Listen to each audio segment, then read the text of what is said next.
એક મહત્વના સમાચાર બનાસકાંઠાથી મળી રહ્યા છે। થરાદ નર્મદા વિભાગ સામે ઠાકરસિંહ રબારી આકરા પાણી મુદ્દે કાઢ્યો બળાપો। 15/3/2025થી નર્મદા કેનાલમાં પાણી બંધ કરવાની સોશિયલ મીડિયામાં નોટિસો ફરી રહી છે। 30/4/2025 સુધી પાણી ચાલુ રાખો, ખેતરમાં ખેડૂતોનો પાક ઉભો છે। પાણી કાપવું હોય તો ઉદ્યોગપતિનું કાપો, ખેડૂતોને કેમ હેરાન કરો છો? ગુજરાતના સીએમ અને જળસંચયને અનુરોધ કર્યો છે।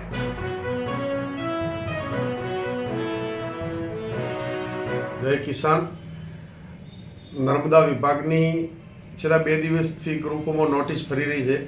ખેડૂતોને 15/3 પાણી બંધ કરવાનું છે, પરંતુ દુઃખદ એ બાબતનું છે કે નોટિસમાં એમ લખો છો કે બકનળીઓ કાપી દેવામાં આવશે।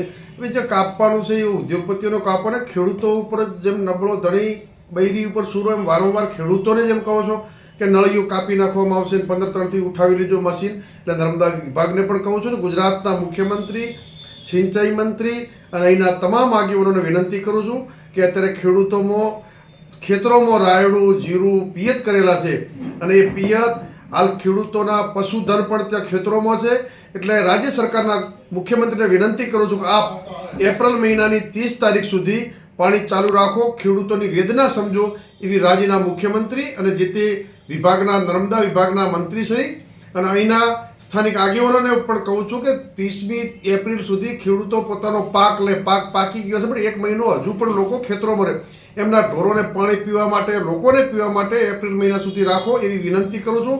અને દરેક આગેવાનોને પણ કહું છું ખેડૂતોની વેદના સમજીને સરકારમાં રજૂઆત કરે।